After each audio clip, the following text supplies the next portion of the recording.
నీ సన్నిధి నీ ప్రత్యక్షత మాకు అనుగ్రహించి నడిపిస్తున్న దేవాలయ నీకు వందనాలు స్తోత్రం ప్రభా.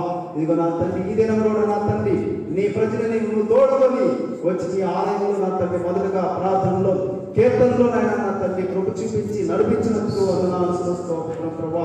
ఇదిగో నా తండ్రి సర్వశక్తి మంతుడా సద్గుణశీలుడా సర్వయుగములో సజీవుడా నాయన వేడుకలతో భక్తులతోటి మా యేసయ్య నీకు వందనాలు స్తోత్రం. ఇంకా నా తండ్రి నీ ప్రజలు నా తండ్రి ఉదయకాల ఆరాధనకి నాయన నా తండ్రి రావాల్సిన వారు ఎన్నారు ప్రభా. దయతో జ్ఞాపకం చేసిన త్వరగా నా తండ్రి మీ సన్నిధికి వచ్చినట్లుగా సహాయం చేయగల దేవుడు నమ్మొచ్చిన ప్రభావ. మీ సన్నిధికి వస్తే ఆనందం సంతోషం అయా గొప్ప భాగ్యం ఉంది ప్రభా. ఇందులో నా తండ్రి అయా నా తండ్రి ఇందులో నా తండ్రి ఘోరమైన సంగతులు ఉండి మరుగుమైన సంగతులు ఉండి ప్రభా. నీ ఎంతకు వచ్చినప్పుడు ప్రభా విలువైన మార్గం నా తండ్రి మాకు నాయన నేర్పించేవాడు మీకు స్తోత్రం. విలువైన మార్గంలో నా తండ్రి మమ్మల్ని నడిపించేవాడు నాయన మీకు స్తుతులు స్తోత్రం చెల్లించుకుంటున్నాం ప్రభా. ఇదిగో నా తండ్రి ఈ సమయంలో నా తండ్రి నాయన నీ బిడ్డమైన మమ్మల్ని ప్రభా మా సహోదరులు మీ సేవకులకు జ్ఞాపకం చేస్తుంది.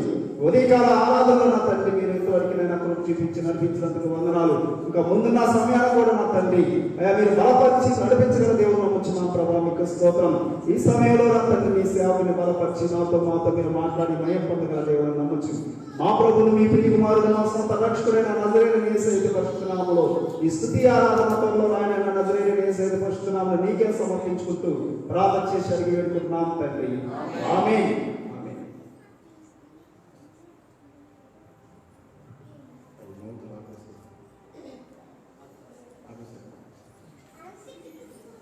అందరూ కూర్చున్నాం. నా ప్రియ సహోదరి సహోదరులారా, మీ దేవుని కొరకు తిరిగి దైవ సన్నిధికి వచ్చిన మీ అందరికీ వందనాలు. యేసుక్రీస్తు నామములో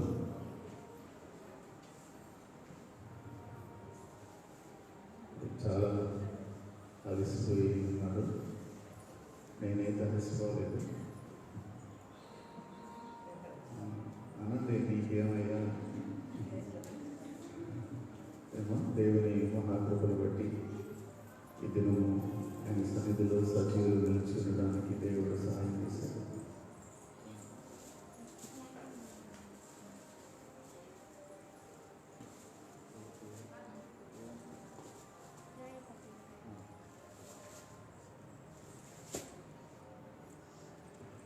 నా ప్రియ సహోదరి సహోదరులారా, మరి బాప్తిసం పొందేటువంటి వారికి నేను ముందు చెప్పలేదు, సమయానికి ముందు రమ్మని చెప్పలేదు.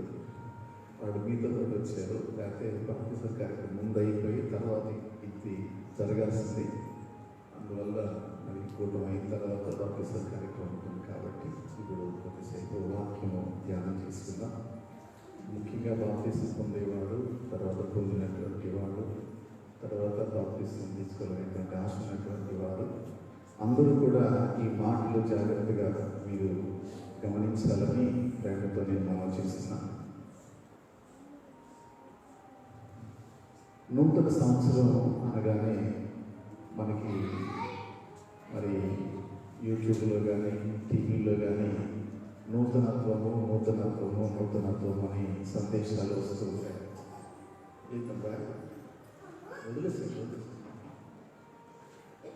కాబట్టి ఈ యొక్క నూతనత్వాన్ని గురించి చాలా సంగతులు మనం ధ్యానం చేస్తూ ఉంటాం, వింటూ ఉంటాం. ఈరోజు ఈ నూతనత్వాన్ని గురించి మరి 3 విధాలుగా నేను మీతో కొన్ని సందర్భాలు జ్ఞాపకం చేయాలని ఆశపడుతున్నాను. నూతనత్వాన్ని కావాలని కోరుకుంటారు. ప్రతి నూతన సంవత్సరంలో కూడా ప్రతి మనిషి కూడా ఏమనుకుంటారంటే సంవత్సరం మరి మే, జూన్, జూలై నెల నుంచి కొంతమంది ఈసారి ఇంకేమైనా 4 నెలలే కదా, కొత్త సంవత్సరం నుంచి నేను మారిపోతాను కదా. ఏమంటారు? కొత్త సంవత్సరం నుంచి నేను మారిపోతాను. కావాలని చూడండి, 1వ తారీఖు నుంచి నా జీవితం అది ఎక్కడో మరి మీకు తెలియదు అంటారు. తెలియదు, వాస్తవంగా మాకు తెలియదు అనమాట. జీవితం ఎలా మారిపోయిందో తెలియదు. 1వ తారీఖు అయిపోయిన తర్వాత 4 రోజుల అవధిలోనే మళ్ళీ ఏమైంది అంటే చెప్పాలంటే ప్రతి సంవత్సరం మరి 12 మాసాలకు ఒకసారి 365 రోజులకు ఒకసారి మరొక నూతన సంవత్సరం వస్తూనే ఉంటుంది. కాబట్టి నా ప్రియ దేవుని బిడ్డారా, ఈ సంవత్సరాలు, నూతన సంవత్సరాలు వస్తూనే ఉంటాయి. కానీ కాకపోతే అన్ని సంవత్సరాలు మనం చూడకపోవచ్చు కదా. అన్ని సంవత్సరాలు మనం చూడకపోవచ్చు. కర్ణాటకలో ఒక న్యూస్ ఏంటంటే, ఇంటర్మీడియట్ చదువుతున్నటువంటి అబ్బాయి ఫోను ఛార్జింగ్ పెట్టి వాడుతున్నాడట. ఛార్జింగ్ పెట్టి వాడుతున్నాడు. అది అతని చేతిలో బాంబు వల్లే పేలిపోయింది. ఆ అబ్బాయి చనిపోయాడు. అబ్బాయి చనిపోయాడని తెలియగానే వాళ్ళ నాన్న కూడా చనిపోయాడు రాత్రి. ఆ అబ్బాయికి 17 సంవత్సరాలు, వాళ్ళ నాన్నకి 40 సంవత్సరాలు. పిల్లలను ప్రేమించేటువంటి తల్లిదండ్రులు వారి మీద ఎంత ప్రేమ కలిగి ఉంటారంటే, ఎందుకంటే ఛార్జింగ్ అయ్యేటప్పుడు ఫోన్ వాడొద్దని అందరికీ తెలుసు. కానీ మరి పిల్లలు ఏం చేస్తారో చెప్పండి, ఛార్జింగ్ పెట్టేటప్పుడు కూడా దాన్ని ఊరండి. అది కూడా బ్రతకాలి కదా. కాకపోతే మీ అందరికీ శుభవార్త ఏంటంటే, ఎంత ఖరీదైన ఫోన్ అయితే అంత పెద్దగా బ్లాస్ట్ అవుతుంది. ఎంత ఖరీదైన ఫోన్ అయితే అంత బాగా పేలుంది. ఇవన్నీ కూడా చూస్తున్నప్పుడు మనం రేపు ఏదో చేద్దాం అనుకుంటాము, కానీ నూతన సంవత్సరం మనం చూడగా పోవచ్చు. కాకపోతే ఈ సంవత్సరం చూడగలిగా దేవునికి మన కృతజ్ఞతలు చెల్లింపబద్ధులమైన. కాబట్టి మన జీవితంలో దేవుడు ఆశించింది మనం నూతన సంవత్సరాల్లో ప్రవేశించడం కాదు, కానీ మన నుంచి ఆయన ఏమి ఆశిస్తున్నాడు అన్న విషయాలు ఒకటి రెండు హెచ్చరికలు మనం చూద్దాం. ముందుగా మనం జ్ఞాపకం చేసుకుంటే, యెహెజ్కేలు గ్రంథం 18వ అధ్యాయము 31వ వచనాన్ని చదువుకుందాం. యెహెజ్కేలు గ్రంథము, మీరు జరిగించిన అక్రమ క్రియలన్నిటినీ విడిచి నూతన హృదయమును నూతన బుద్ధియు తెచ్చుకొనుడి. ఇశ్రాయేలీయులారా, మీరెందుకు మరణమొందుదురు? ఇదే ప్రభువు యెహోవా వాక్కు. ఈ భాగమును మనం జ్ఞాపకం చేసుకున్నట్లయితే ఇక్కడ రాయబడిన సత్యం ఏంటంటే, మీరు అంటే ఇంతకు ముందు జరిగించిన అక్రమ క్రియలను విడిచి నూతన హృదయమును నూతన బుద్ధియు ఎక్కడ తెచ్చుకోవాలి? ఎక్కడ తెచ్చుకోవాలి? ఇప్పుడు ఆయన ఏమంటున్నాడు? మీరు తెచ్చుకోండి అంటున్నాడు. ఈ ప్రశ్న మీరు అంత ఈజీగా తీసుకోబాకండి. మీరేం చేయమన్నాడు ఆయన? తెచ్చుకోండి అని చెప్పానంటే వెంటనే మనం అడగాలి, ఏ షాపులో దొరుకుతాయి యేసు ప్రభువా, లేకపోతే ఏ షాపులో దొరుకుతాయి పాస్టర్ గారు అని అడగాలి. తెచ్చుకోండి అంటున్నాడు. ఏం తెచ్చుకోవాలి అని చెప్పానంటే, నూతన హృదయము నూతన బుద్ధి. నూతన హృదయము నూతన బుద్ధి. మరి నూతనమైనటువంటి వస్తువులు మనకు దొరుకుతాయి మార్కెట్లో. ఇప్పుడు నూతన హృదయం అని చెప్పానంటే, హృదయం అంటే గుండె అనుకోవచ్చు. హృదయం అనేది గుండె. ఇప్పుడు యాడ తెచ్చుకోవాలా? ఎవరు గుండె మనకిస్తారు మనం మార్చుకోవాలంటే? దేవుడు కొన్ని ప్రశ్నలు ఏమంటారో చెప్పానంటే, పోయి తెచ్చుకోపో అంటాడు. ఆ మాటలు ఏముంటుంది? ఉదాహరణకి మీ ఇంట్లో ఏదైనా సందర్భాలప్పుడు మీ ఆయన అలసిపోయి వచ్చి, ఈ పూట ఏమైనా కోడిగుడ్డుగా వండకూడదా అంటాడు. మీరు కోపం అన్నప్పుడు ఏమంటారు? మర్యాద చెప్తారు, తెచ్చిపెట్టి వండి పెడతా అన్నారు. అది ఏ టైం అయినా కూడా చూడండి, ఏమంటారు కలుపున ఇప్పుడు రోజు ఏమో అన్నీ మీరు తెచ్చుకుంటారు. కోపం వచ్చినప్పుడు కావాలా చెప్పండి, ఊరిని అడిగాను నేను, తప్పేం అడగలేదు, పొరపాటు అడగలేదు కదా. కోపం వచ్చినప్పుడు ఎవరు కావాలా? మీరే వెళ్ళి తెచ్చుకోవాలంటారు మీరు. అందుకు ఈ మాట మీద మీరు ఆలోచించండి, అర్థం చేసుకోండి.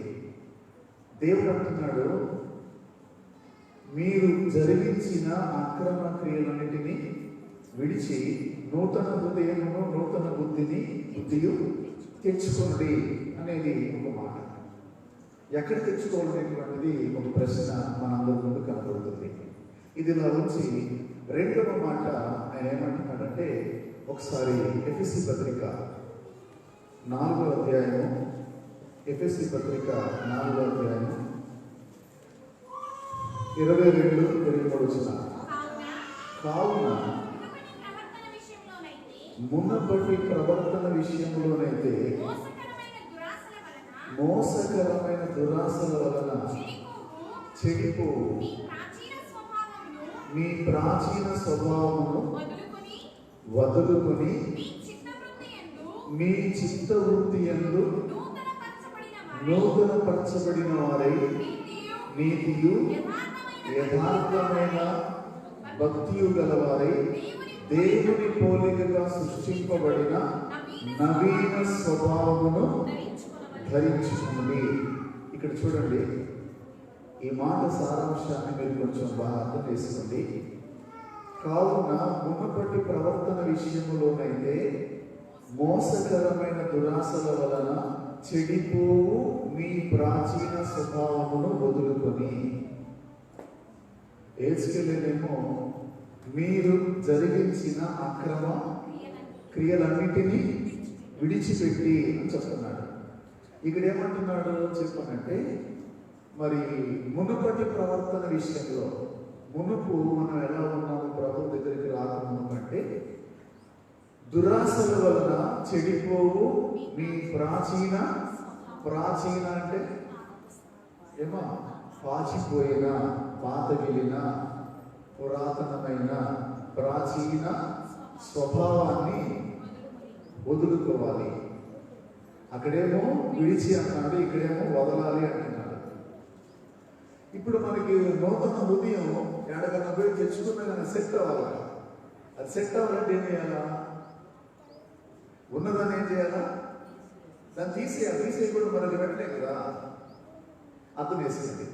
ఇప్పుడు ఇక్కడ ఏమంటున్నాడంటే, మీ చిత్తవృత్తి యందు నూతనపరచబడిన వారై. చిత్తవృత్తి అంటే చిత్తవృత్తి అని చెప్పానంటే అనుదిన జీవితంలో మనం చేసేటువంటి పనులు, మన యాక్టివిటీస్ అని తెలుగులో మన తెలుగు మనకు రాదు. ఆ కార్యకలాపాలు ఇంకేమైనా అర్థం ఉందా? నేను చూసుకోకుండా రావటం నాకు పొరపాటు. ఇదేమంటే అనుదిన జీవితంలో మన కార్యకలాపాలు ఆలోచించండి. చిత్తవృత్తి అని చెప్పానంటే మనం చేసేటువంటి అనుదిన జీవితంలో చేసేటువంటి క్రియలు, మనము ప్రవర్తించే తీరు, మనం ప్రవర్తించే పద్ధతి ఏం చేయబడాలా? చెప్పండి. అది సంపూర్ణంగా వదిలేయాలి అని చెప్పాలి. ప్రాచీన స్వభావం చెప్పానంటే, ఉదాహరణకి అన్ని విషయాలు చెప్పకుండా, ఇంతకు ముందు మనకి నోట్లో నుంచి లాలాజలం ఎక్కువైనప్పుడు ఎక్కడ పడితే అక్కడ ఊసేవాళ్ళని. ఇప్పుడు దాన్ని వదులుకొని నూతన స్వభావం అంటే ఇప్పుడు ఏం చేయాలి మనం? ఏమో ఎక్కడ పడితే అక్కడ ఊయకూడదు. తర్వాత అంటే చాలా ఉంది కానీ ఇలాంటి రెండు జీవితం మిగతా అర్థమవుతాయి అని నా పరిధిని నేను మరి అది పచ్చిగా యాడ్ చెప్పి పచ్చిగానే మరి ఇంగ్లీష్లో ఏమంటారు? బోల్డా మరి హార్డ్గానా బోల్డ్గానా లేకపోతే సరే ఎట్టని అనుకున్నట్టు కానీ పచ్చిగా చెప్పానంటే. అలాగే ఇంతకు ముందు నోటికి ఏ మాట వస్తే చెప్పండి, ఏ మాట వస్తే ఆ మాట మాట్లాడుతూ ఉండేవాడు. ఎక్కడ పెడితే అక్కడ మాట్లాడుతూ ఉండేవారు. అర్థం చేసుకోండి. అయితే ఇప్పుడు మాట్లాడే ముందు మనం ఏం చేయాలా? నువ్వు ఇంతకు ముందు ఎలాగా మాట్లాడావో అలాగ మాట్లాడడానికి వీల్లేదు. నూతన స్వభావం ధరించుకున్న తర్వాత, ఉదాహరణకి ఇప్పుడు నాతో వయసున్నటువంటి వాళ్ళని, నాకంటే కొద్దిగా పెద్దోళ్ళని, అక్కోళ్ళని, చిన్నోళ్ళని, లేకపోతే ఎవరైనా ఏమన్నా ఓమే అనేవాడిని. మే అని పిలిచేవాడు అన్నమాట. ఎందుకంటే మన పల్లెటూరు భాష అది. ఇప్పుడు నేను మార్పు చెందిన తర్వాత ఏం చేయాలా? ఆ పదం పెద్ద తప్పేం కాదు. పల్లెటూరు భాషలో మనం అందరూ కూడా పల్లెటూరు ఉంటాయి కాబట్టి అనుకుంటాం. ఇప్పుడు నూతన స్వభావం చెప్పాలంటే ఆ పదం అనేటువంటిది గౌరవప్రదంగా ఉండాలంటే పేరు పిలవడము, లేకపోతే ఇంకొక రీతిగా అక్కనో, లేకపోతే ఏదో రీతిగా, అంటే మన యొక్క అనుదిన జీవితంలో చేతులతో చేసే పనులు, నోటితో చేసే పనులు, మన తీరు, మన యొక్క మరి డ్రెస్ విధానం కూడా. ఇంతకు ముందు మరి మనం ఉదయాన్నే లేచి మరి చొక్కా లేకుండా బ్రష్ ఉత్తుకుంటా పొట్టుకడుగులు అయ్యి పంపించుకునేవాళ్ళు కదా. అలాగే ఇంకా మీ విషయం ఏం చెప్పేది నేను,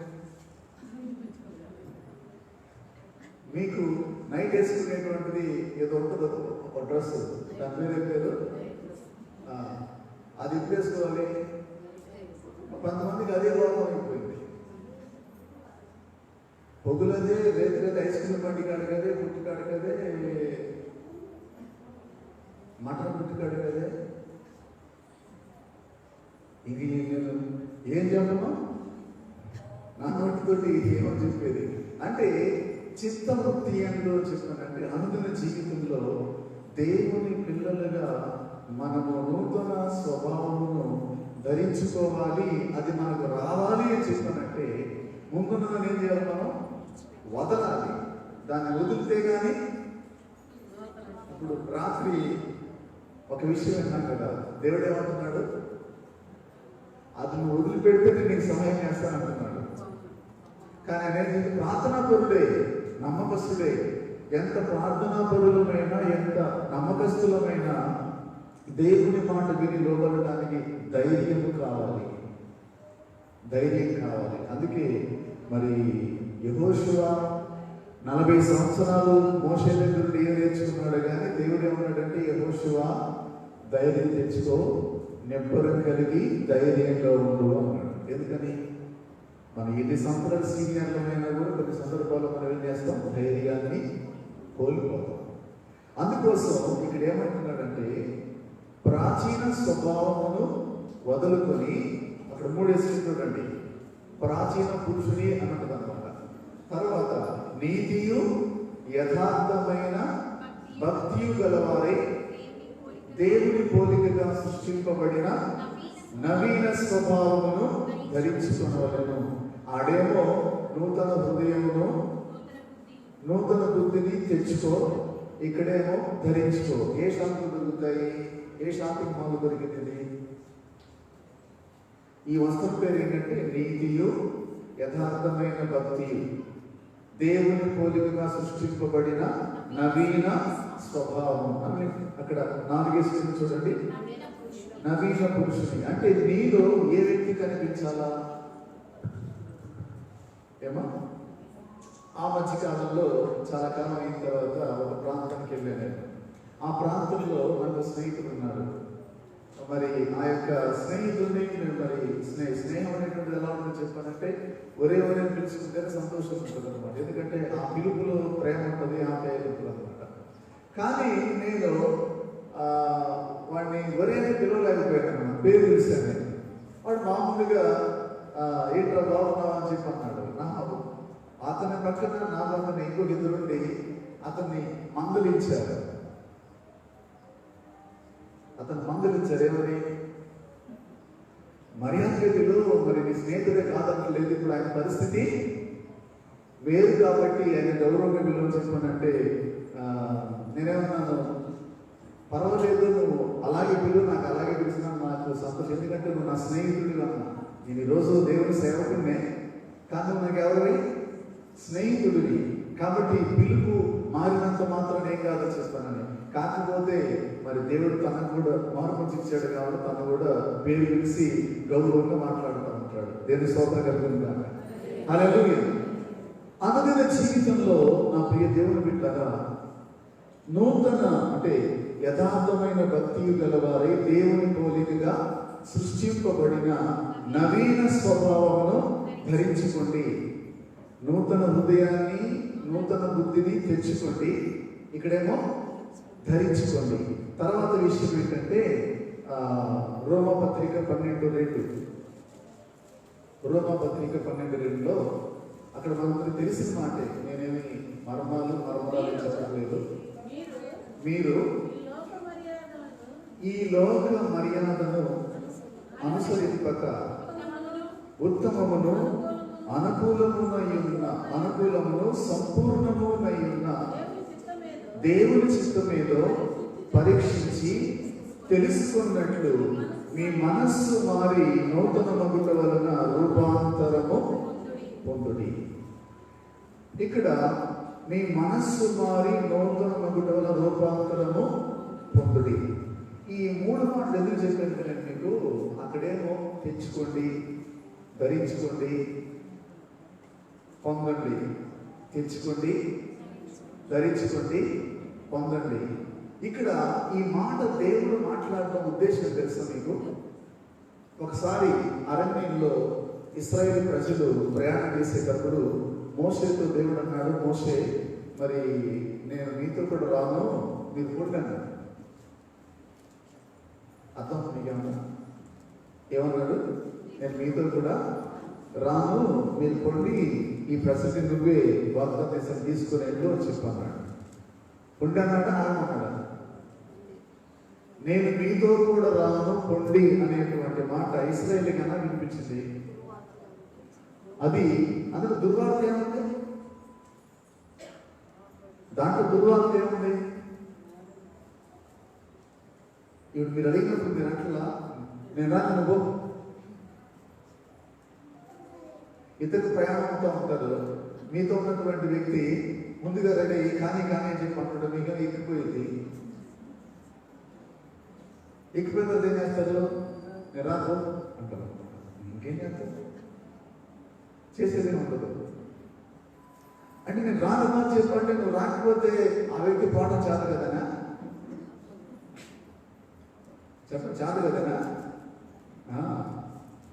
దేవుడు అంటున్నాడు, నేను మీతో కూడా రాను పొండి అన్నాడు. ఆ వార్త వారికి దుర్వార్తగా ఉంది. ఎక్కడికైనా వెళ్ళాము, ఎలా వెళ్ళాము? వారికి ఇచ్చిన వాగ్దానం ఏంటిది? నేను నీకు ముందుగా వెళ్ళచ్చు, చెప్పండి. ముందుగా వెళ్ళచ్చు, నీ శత్రువులతో నేను యుద్ధం చేస్తాను, నీకు మార్గం సరళ చేస్తాను అనేటువంటి దేవుని యొక్క వాగ్దానం. ఇప్పుడు ఆయన ఏమంటున్నాడు? నేను మీతో కూడా రానులే, మీరు వెళ్ళిపోయినాను.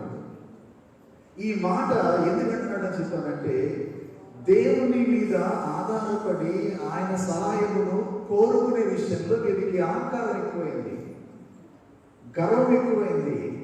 అర్థం చేసుకోండి. అందుకు నూతన హృదయం మీకు కావాలి కదా. ఎందుకంటే మనం ఏమంటాం, నేను అసలు ప్రార్థనకు వస్తే నా మీలాగమనం అంటారు రాకుండా. ఏమో అంటే ఉద్దేశం ఏంటంటే నేనైతేనా అంటారు అనమాట. చాలా సందర్భాల్లో మనకి ఎలా ఉందని చెప్పానంటే, మరి చూసి దాందే ఉంది, అది ఇలా చేయటమే కదా అనుకోని, కానీ అక్కడ నిలబడినట్టుంటుంది నీ పరిస్థితి. ఒకరోజు ఒక గ్రామంలో సెమీ క్రిస్మస్ జరుగుతుంది. ఆ సెమీ క్రిస్మస్కి ఒక పాస్టర్ గారు, ఆ గ్రామంలో ఉన్నటువంటి ఒక మరి కమ్యూనిస్టు నాయకుడు, చాలా మంచి వ్యక్తి, ఆయన్ని ఆహ్వానించారు. ఎందుకంటే ఈ దేవుని సంబంధించిన కార్యాలకు వాడు రాదు, కానీ మొత్తం మీద పాస్టర్ గారి మీద గౌరవంతో వచ్చారనమాట. ఈ పాస్టర్ గారు ఏం చేశారని చెప్పానంటే, సార్ మరి ఈ క్రిస్మస్ ఉద్దేశించి మీరు కొన్ని విషయాలు మాట్లాడండి అని చెప్పాను.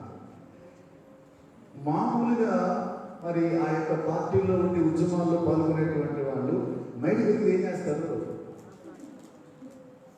ఏమో మైక్ దొరికితే వాళ్ళు ఇండియాలో ఏదో ఒక చిన్న సందులో ఉంటారు, కానీ ప్రపంచం గురించి వాళ్ళు మాట్లాడతారు. మార్స్ గురించి మాట్లాడతారు, అమెరికా గురించి మాట్లాడతారు, జర్మనీ గురించి మాట్లాడతారు, మరి లూధియానా గురించి మాట్లాడతారు, ఆఫ్రికా గురించి మాట్లాడతారు, అన్ని దేశాల గురించి మాట్లాడతారు, అన్ని దేశాల యొక్క నాయకత్వాల గురించి, పరిపాలన గురించి.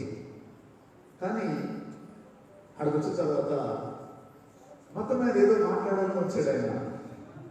వచ్చిన తర్వాత ఏంటి మాట్లాడాలి? మరి నాకు తెలిసినంత వరకు యేసుక్రీస్తు ఆయన ఒక కమ్యూనిస్టు. ఎందుకంటే పేదల పక్షంగా ఆయన పోరాడాడు, ఉద్యమాలు చేశాడు. మరి ఆయన ఎప్పుడు కూడా పేదల పక్షంగా తిరిగాడు. నాకు అది నచ్చింది. ఎందుకంటే ఏం చెప్పలేని చెప్పి తిరిగి వెళ్ళిపోయాడు. ఆ సిటీ క్రిస్మస్ ఏర్పాటు చేసింది ఆ భాష గారిని నేనే.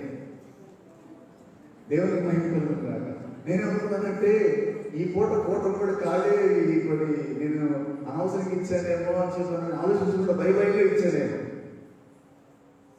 కానీ 3 నిమిషాల్లో ఏమి మాట్లాడలేని పరిస్థితి.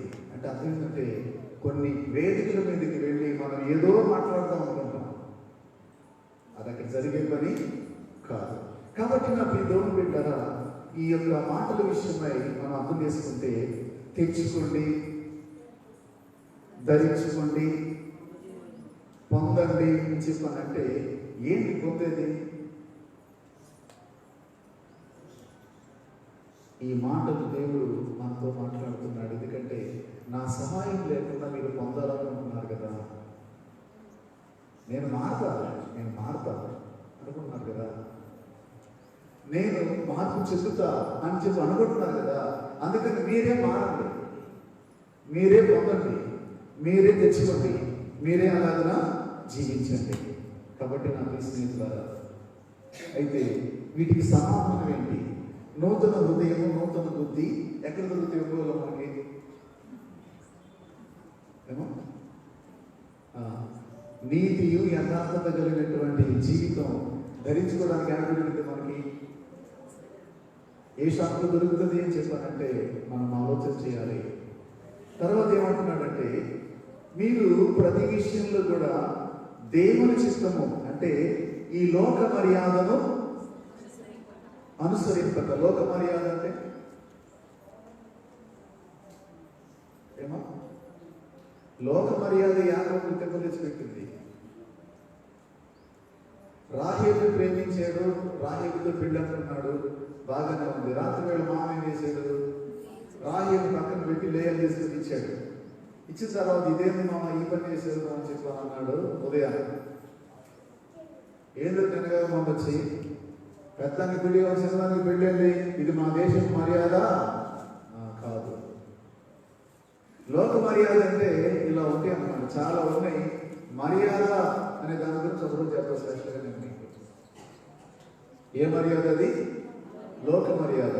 లోకానికి మర్యాద ఉంటే దేవునికి మర్యాద ఉంటుందా? లోకానికే చెప్పండి, మర్యాద ఉంటే దేవునికి మర్యాద ఉంటుందా అంటే దేవునికి మర్యాద లోకానికంటే ఎక్కువ. అయితే మనం దేవుని మర్యాదలోకి ఎప్పుడు వస్తామంటే లోక మర్యాదను విడిచిపెట్టినప్పుడు. అందుకు చూడండి,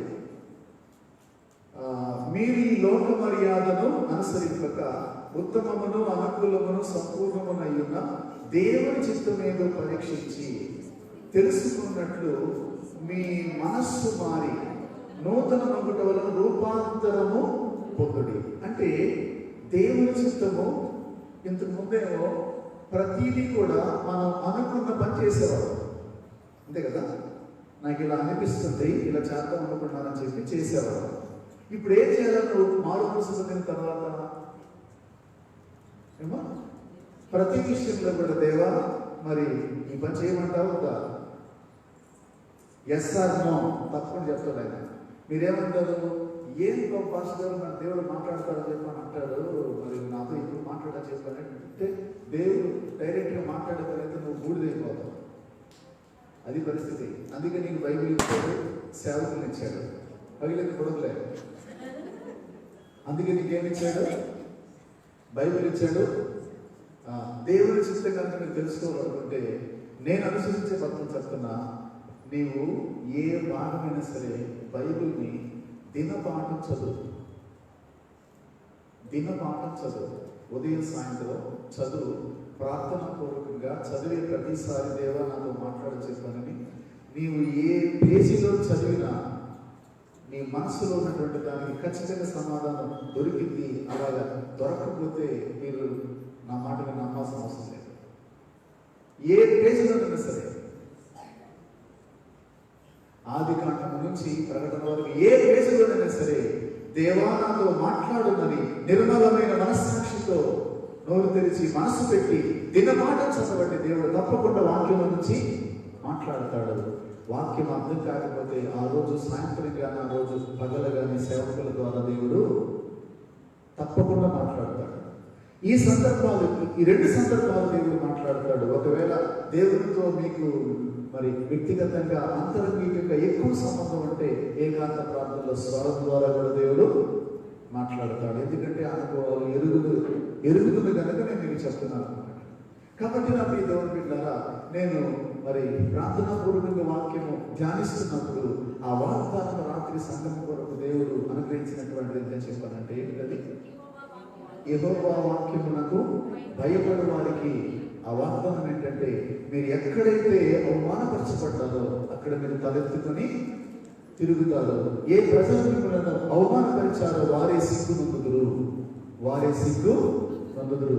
యేసు ప్రభువుని నమ్ముకుని ఏ సాధించారు మీరు అని మిమ్మల్ని ప్రశ్నించినటువంటి వారి చేతులు కట్టుకొని నిలబడి మీ దేవుడు మహిమపరచబడును గాక, మీ దేవుడు ఘనపరచబడును గాక అని పలుకుదురు.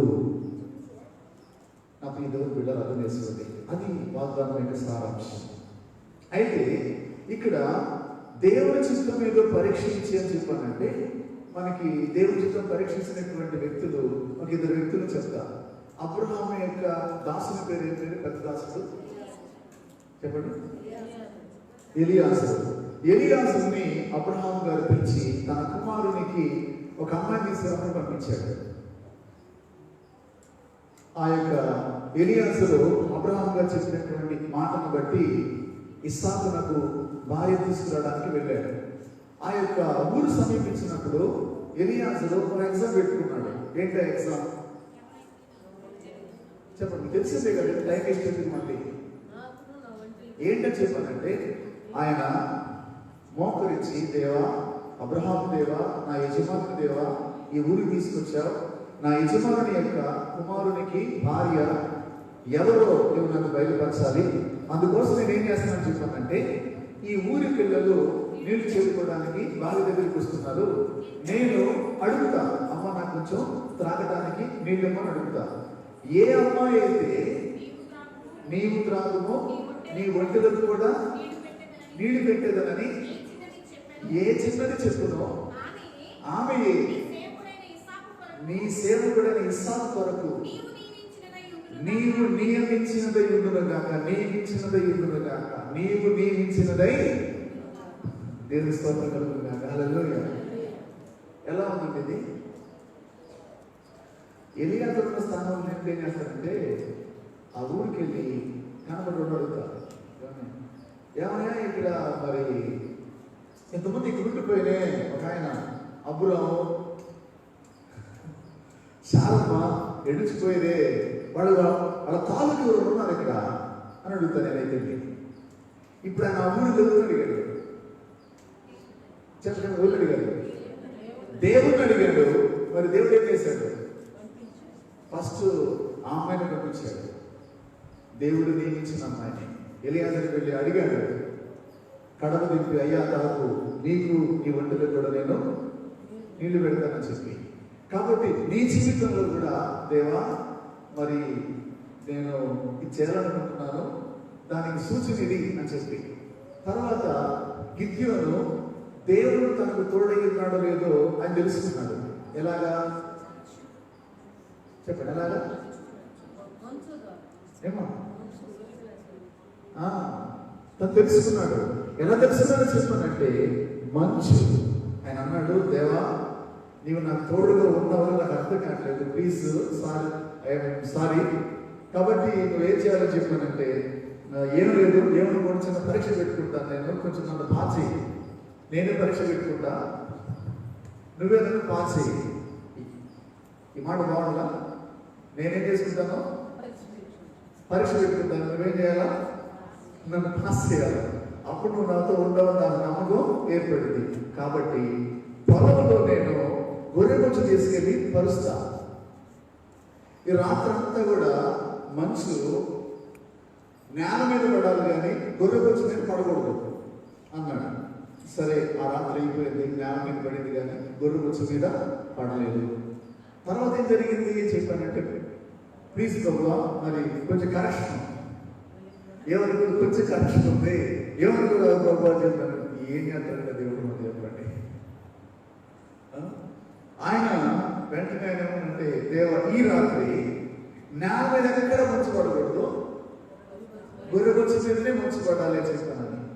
దేవుడు అలాగ చేసేసినాక గిద్యోను బలాఢ్యుడై పరాక్రమశాలి అయి శత్రు సేనలను పారద్రోలి ఇశ్రాయేలుకు రక్షణ అనుగ్రహించాడు. దేవుడి స్తోత్రం కలుగునుగాక. హల్లెలూయా. పరీక్ష అంటే దేవుడి చిత్తం ఏదో పరీక్షించుకోవడానికి ఆ దినాల్లో వాళ్ళకి బైబిల్ అనేది లేదు. ఈ రోజుల్లో మన చేతుల్లో ఏముంది? బైబిల్ ఉంది. అందుకే నీవు బైబిల్తో సంబంధాన్ని కలిగి ఉంటే తప్పకుండా దేవుడు నీతో చెప్పండి మాట్లాడతాడు. దేవుని చిత్తం ఏదో నువ్వెవరు అడగాల్సిన పనిలే. ఎందుకంటే నీకు దేవునికి ఉన్న మధ్యలో తెర ఏమైపోయింది, చిరిగిపోయింది.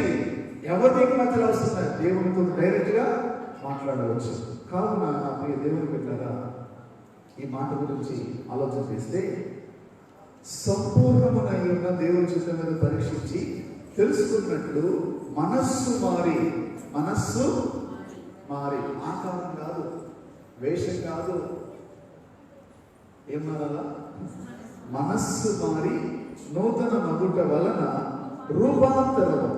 రూపాంతరము అనే దానికి బైబిల్లో చాలా విషయాలు ఉన్నాయి. గొంగళి పురుగు కొద్ది కాలం పాటు గొంగళి పురుగుగానే బ్రతుకుతాక ఆ కొద్ది కాలం పోతే ఏమైతుంది? సీతాకోక చిలుక.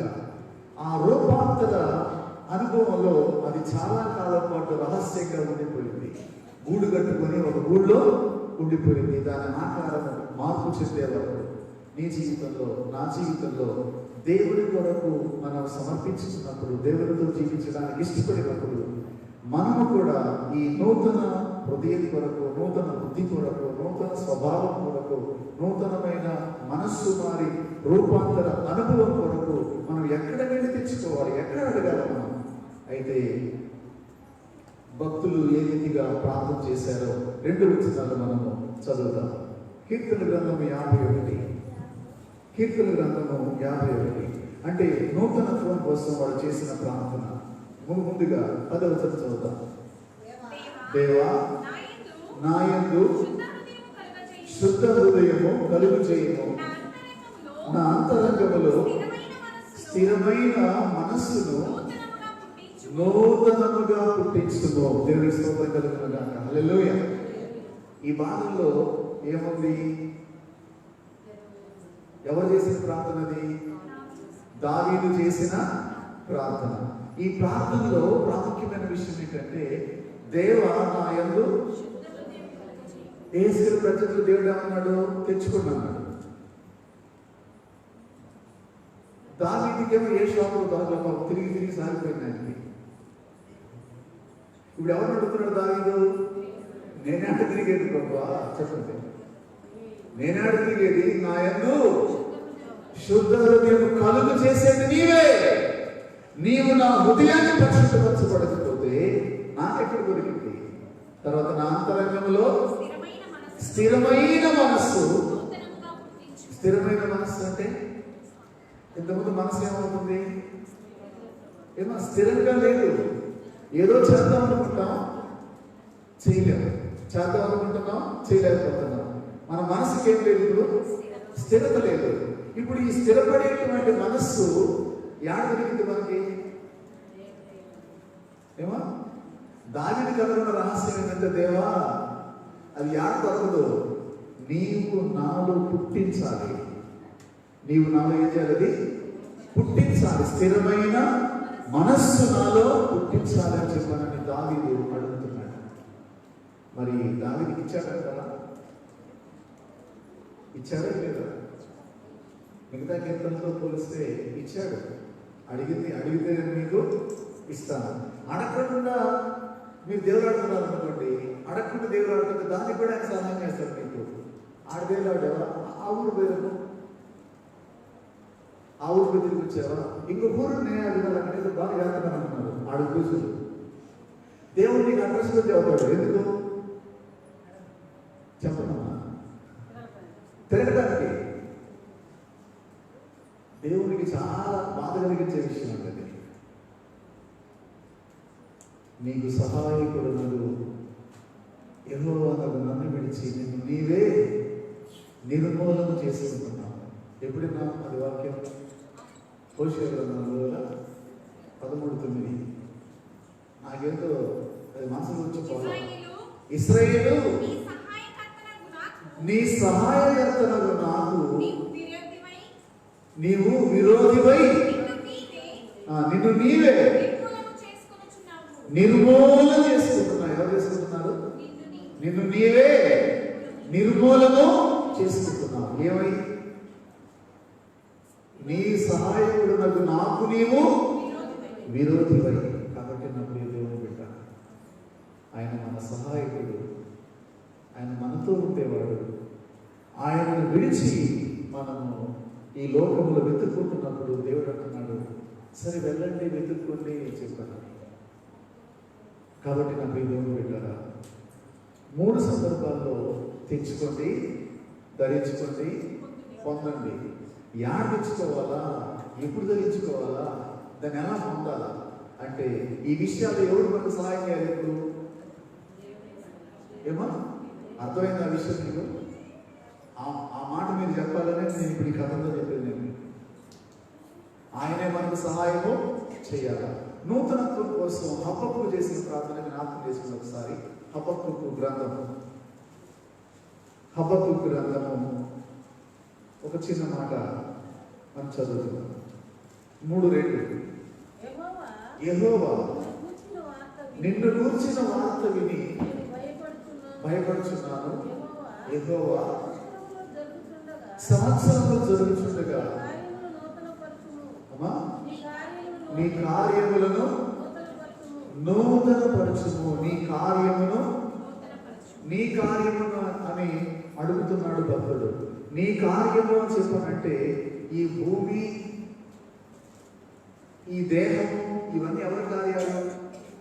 చెప్పాలా? ఆయన చేతి పనులు. మన దేహం కూడా ఆయన చేతి పని. ఇప్పుడు నీ కార్యమును ఎవరు నూతనపరచాలా? దేవుడే నూతనపరచాలా. కాబట్టి దావీదు చేసిన ప్రార్థన, హబక్కూకు చేసినటువంటి ప్రార్థనల సారాంశం ఏంటంటే, మనలో ఏదైనా నూతనత్వం రావాలని చెప్పారంటే అది కొట్లో దొరికేది కాదు, మనం సంపాదించుకునేది కాదు. దేవుడే దాన్ని మనకు ఇవ్వాలి.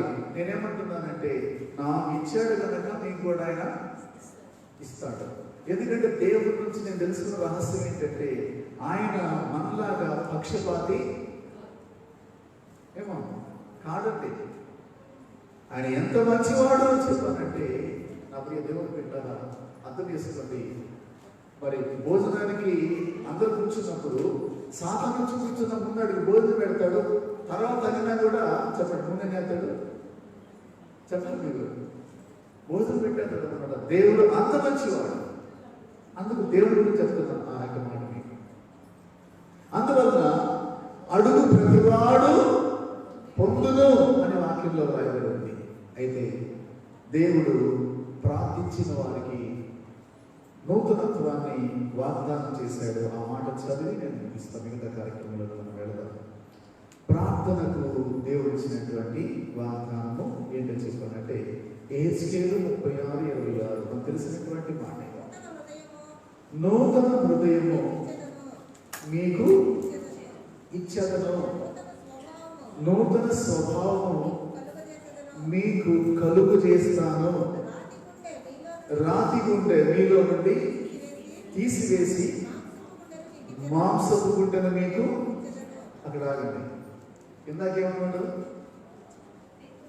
తెచ్చుకున్నాడు. ఇందాకేమన్నా చెప్పండి. తెచ్చుకోండి అన్నాడు. ఎందుకని? ఆయన సహాయం లేకుండా మనం సంపాదించుకుందాం అనుకున్నాం. ఆయన సహాయం లేకుండా మనం ఏదో ప్రాకులాడదాం అనుకుంటున్నాం. ఆయన సహాయం లేకుండా మారదాం అనుకుంటున్నాం మనం.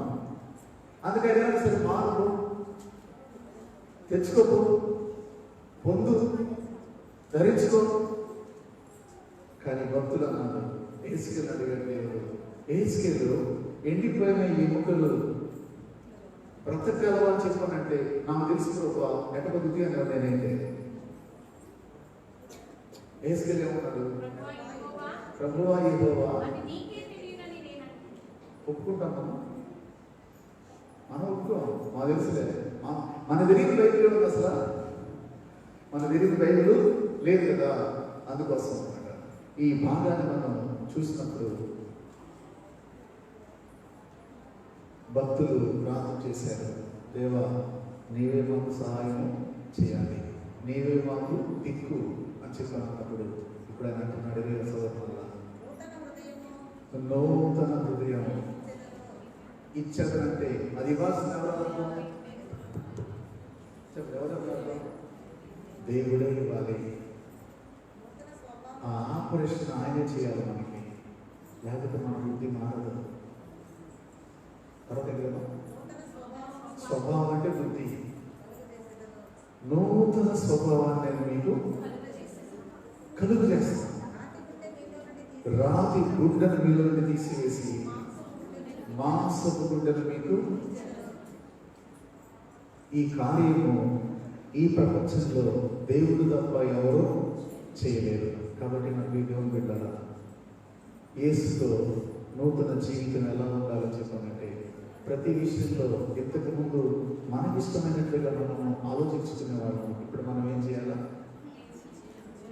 చెప్పండి? దేవా నీ చిత్తం ఏంటి అని తెలుసుకోవాలా. ఎలా తెలుసుకోవచ్చు చెప్పండి? మొదటిది మీ చేతిలో ఉన్న వాక్యమును అనుదినము ధ్యానించుట ద్వారా. ఇది ఎలా సాధ్యం అంటారో మీరు ఒకవేళ అనొచ్చు. మొదటి కీర్తనలో చెప్పాడు, దివారాత్రములు ధ్యానించేవాడు ధన్యుడు, అతడు నీటి కాలువలున్న నాటబడినదై ఆకువాడక తన కాలమందు ఫలించు ఉంటాడు. తర్వాత ఎలా అవుతుంది? దివారాత్రములు వాక్యమును ధ్యానించేటువంటి వాడు ఆ వాక్యములో వాడికి అర్థమైన దాన్ని బట్టి జీవిస్తాడు. ఏ పని చేసినా కూడా దాని ప్రకారం చేస్తాడు.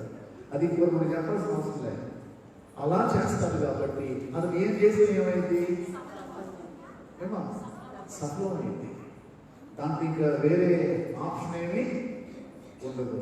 కాబట్టి నాకు దేవుని బిడ్డరా ఎందుకు ఈ మాట చెప్తున్నానని చెప్పానంటే దేవుని సహాయం లేకుండా మనం ఏమీ చేయలేము.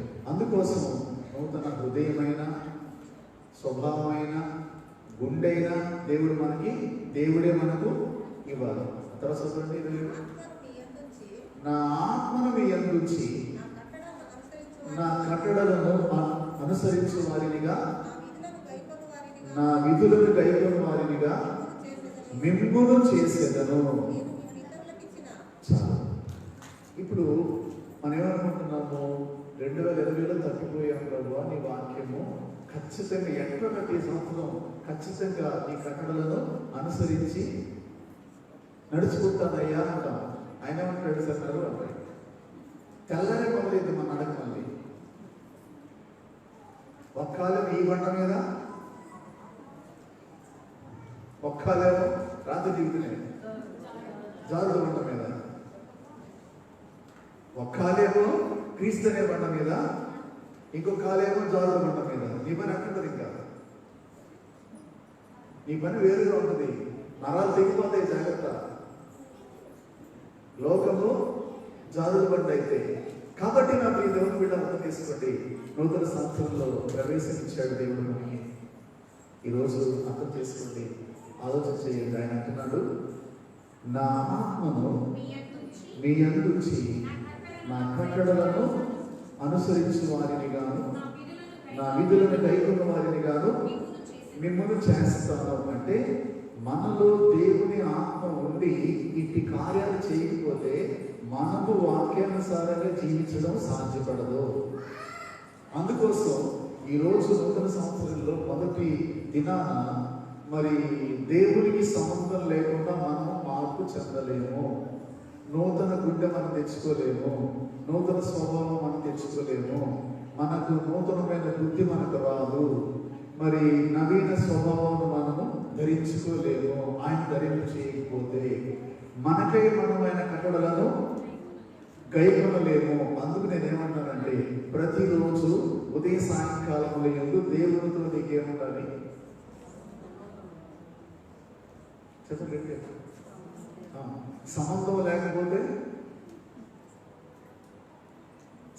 లేకపోతే ఆయన అంటాడు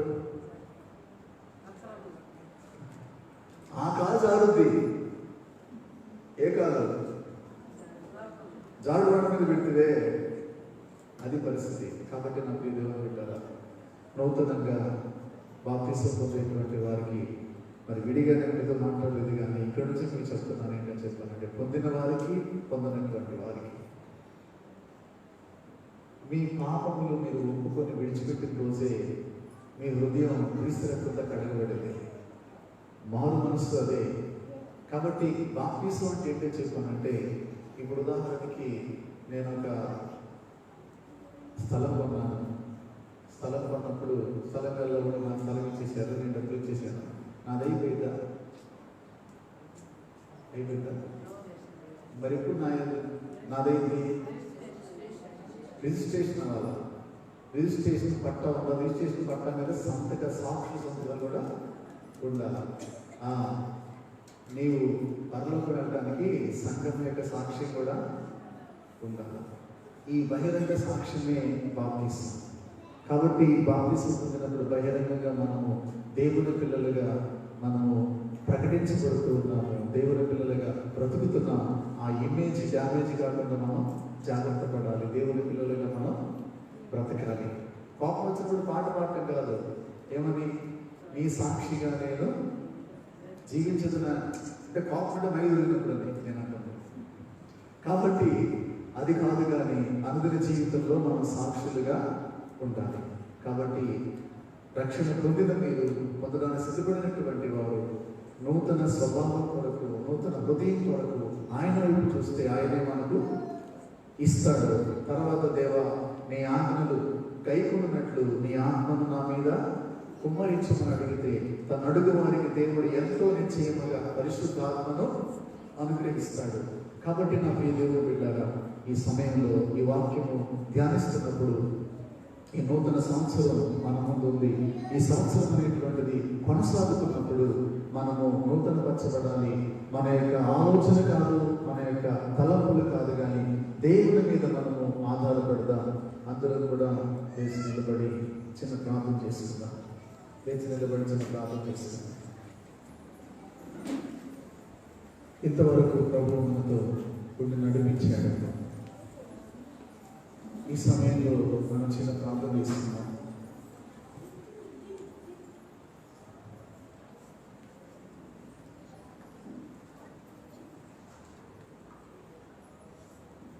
ఈ వాక్యం బట్టి వీలైతే ప్రభు సన్నిధిలో ప్రతి ఒక్కరూ 1 నిమిషం 2 నిమిషాలు ప్రార్థన చేస్తున్నాం.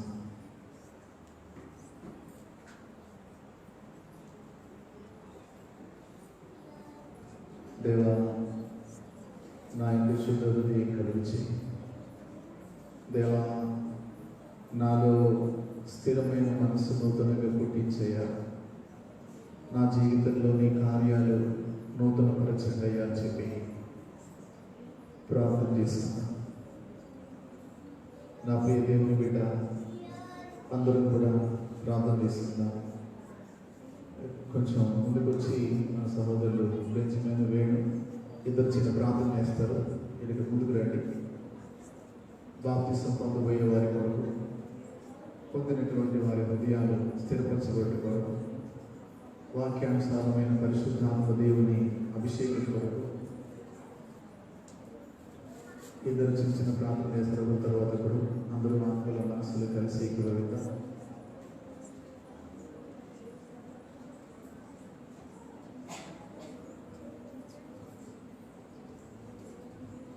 ప్రార్థన చేసుకుందాం. శాశ్వతమైన ప్రేమతో మమ్మల్నిగా ప్రేమించిన మా ప్రియ పరలోకమందున్న మా తండ్రి, మహాపరిశుద్ధుడు అయిన మా దేవ, ఈ బంగారు పాదములకు వందనాలు, స్తుతులు, స్తోత్రములు చెల్లిస్తున్నాము తండ్రి.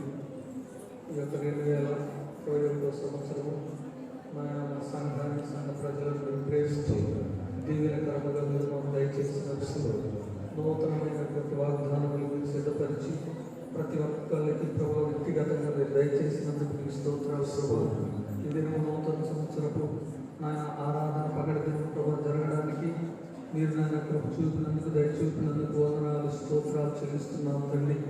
ఇదిగో ప్రభావ నాయన ఈ యొక్క మధ్యాహ్న కాల సమయం నందు ప్రభా ఎహెస్కేల్ గ్రామంలో ప్రభా నాయన మీరు నాయన మమ్మల్ని మీరు ప్రేమించి ప్రభా నాయన శుద్ధ హృదయములు ప్రభా మా నాయన ఇదిగో తండ్రి నాయన కలుగు చేస్తానని ప్రభా నాయన ఇదిగో తండ్రి నాయన శుద్ధ జలమును ప్రభా మీ పైన చల్లి ప్రభా అపవిత్రత నుండి నాయన తీసివేసి పరిశుద్ధమైనటువంటి మీ మార్గంలో నడిపిస్తానని ప్రభా నూతన హృదయం, నూతన స్వభావం ప్రభా ఇదిగో తండ్రి దయచేస్తానని ప్రభా నాయన ఇదిగో తండ్రి మీరు వాగ్దానం చేసి ప్రభా వాగ్దానాన్ని ప్రభా నీ ప్రజలని బిడ్డలమైన మా మధ్య ప్రభా నాయన మీ సేవకుని ద్వారా మీరు ప్రకటించినందుకు మీకు స్తోత్రములు ప్రభా. ఇదిగో మమ్మల్ని ఫెలోషిప్ సంఘాన్ని మీరు ప్రేమించి నాయన ఇదిగో 3 బిడ్డలను ప్రభా నాయన మీ రక్తంలో కడుగుటకు మీరు ఇష్టపడినందుకు మీకు స్తోత్రములు చెల్లించుచున్నాము తండ్రి. ఇదిగో వాక్యము ద్వారా ప్రభా నాయన నమ్మినటువంటి మేము, విశ్వాసం ఉంచిన మేము, మీ రక్తములో కడగబడిన మేము, బాప్తిసం పొందినటువంటి మేము ప్రభా ఇదిగో తండ్రి నాయన నూతనముగా నాయన ఇదిగో బాప్తిసం పొందబోతున్నటువంటి నీ బిడ్డలతో ప్రభా నాయన ఇదిగో తండ్రి మీరు మాట్లాడుతూ వచ్చిన ప్రతి విధమైన ఆ యొక్క లేఖన భాగములను బట్టి మీ స్తోత్రాలు తండ్రి.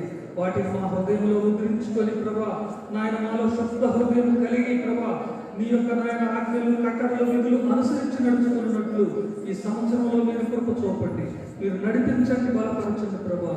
ఇదిగో మా సహోదరుడు నాయన రామాంజనేయులు ప్రభా నాయన ఇదిగో తండ్రి నాయన హిమబిందును ప్రభా నాయన కవితను మీరు జ్ఞాపకం చేసుకున్నందుకు మీ స్తోత్రములు ప్రభా. వారు నాయన ఇదిగో లోకములో చనిపోయి క్రీస్తులో జన్మించినట్లు ప్రభా మీరు కృప దయచేయండి ప్రభా. మీ వాక్యం అనేటువంటి మీ పరిశుద్ధ ఆత్మ ద్వారా మీ రక్త కంచి వేసి మీ బిడ్డలు బ్రతుకు దినములు నీవు ప్రభా నాయన మీ కృపాక్షేమములతో నింపండి ప్రభా. ఎక్కడ నాయన ఇదిగో తండ్రి నాయన దుష్టుడు అపవాది వారిని ముట్టకుండా ప్రభా మీ అందు భయభక్తులు కలిగి ప్రభా నాయన నీ సన్నిధిలో నడుచుకోవడానికి మీరు కృప దయచేయండి. ఈ బాప్తిసం కార్యక్రమాన్ని ప్రభా మీకు మహిమకరంగా జరిగించండి ప్రభా. మా ప్రార్థనలకు ప్రతిఫలము జవాబు దయచేసి మీ బిడ్డలను విశ్వాసమును స్థిరపరిచి శుద్ధ హృదయము కలుగు చేసి ప్రభా నాయన ముందున్నటువంటి విశ్వాస యాత్రలో ప్రభా నాయన ఇదిగో తండ్రి నాయన కొనసాగిపోతుకు చూపండి నాయన. ఇదిగో యెహోవా ధర్మశాస్త్రమును దివారాత్రములు ధ్యానించినట్లు కృప చూపండి ప్రభా. ఒక్క మాట ద్వారా ప్రభా నాయన మీరు మాట్లాడతారని మీ సేవకుని ద్వారా మాట్లాడారు తండ్రి.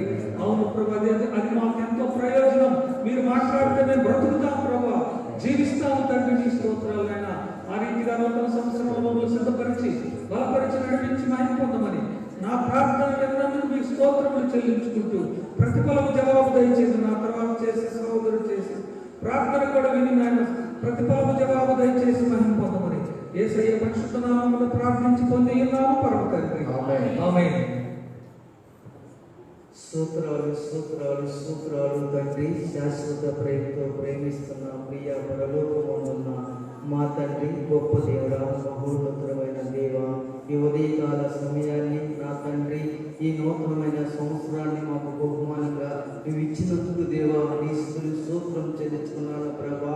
ఏదో పోయిన తండ్రి నూతనమైన సంవత్సరంలో తండ్రి మా అవివేకులు, మా పాపాలు, గర్వాన్ని తండ్రి దేవా ఈ దినాన్ని మనం విడిచిపెట్టి ప్రభా అయ్యా నీ సాక్షి కొరకు జీవించాలని ఆశ అయితే ఉన్నది ప్రభా.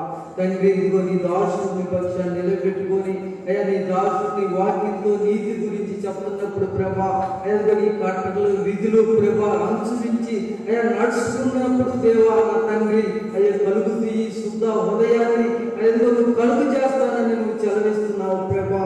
అయ్యా జాగుడు బండ మీద ఈ లోకం ప్రభా ఈ లోకం కనపడుతుంది తండ్రి. ఈ లోకంలో నా తండ్రి అనేక కోరికలు, అనేక ఆశలు, ధనవాశలు ప్రభా మాలో నుంచి తీసివేయ దేవానికి వందనాలు. నీ కొరకు మండే హృదయంగా అనేక ఆత్మలు సంపాదించే భాగాన్ని ఐదో నా తండ్రి నీ కొరకు జీవించేవాడుగా మమ్మల్ని అందరినీ, నన్ను ప్రభా సంఘ కుటుంబాలను భజనని అయా చిత్తప్రకారంగా జరిగించి దేవా నీ స్థుతులు స్తోత్రం చెల్లించుకున్నాను తండ్రి. పరలోక తండ్రి నీకు వందనాలు దేవా. ఈ దినాన్ని నా తండ్రి అయా ముగ్గురు తీర్మానం చేసుకోవడానికి నీ గొప్ప అనుగ్రహించావు దేవా. పరలోకంలో వాడు సంతోషించే దినాన్ని ఈ రోజు అనుగ్రహించినందుకు దేవా నీ కృతజ్ఞతాస్తుతులు చెల్లించుకున్నాను తండ్రి. దేవా పరిశుద్ధాత్మగా అయా నీ రక్తంతో వాడు కడగబడినందుకు దేవా నీ స్తుతులు స్తోత్రం చెల్లించుకున్నాను ప్రభా. నిత్యం నీ సన్నిధిలో నీ వాక్యంతో ప్రభా అయా ప్రార్థనలు నా తండ్రి నిలకడక నా తండ్రి నీ ఆజ్ఞలు కట్టడం, విధులు గ్రహించు ప్రభా అయా వాళ్ళ విశ్వాస యాత్రలో వాళ్ళ అంతం వరకు నీ సాక్షిగా జీవించే నీ గొప్పని దయని నీ కటాక్షాన్ని అనుగ్రహించి బలపరచమని యేసు నామములో ఈ ప్రార్థన అడుగుతున్నాం తండ్రి. ఆమేన్. తండ్రి ప్రేమ, యేసు ప్రభువారి కృప, పరిశుద్ధాత్మ దేవుని సన్నిధి మనందరికీ తోడైన వృద్ధులు చేసి నడిపించునుగా. ఆమేన్. అందరూ కూడా బాప్తిసం ట్యాంక్ దగ్గరికి వెళదాం. బాప్తిసం కార్యక్రమం అయిన తర్వాత సెలవు తీసుకుందాం.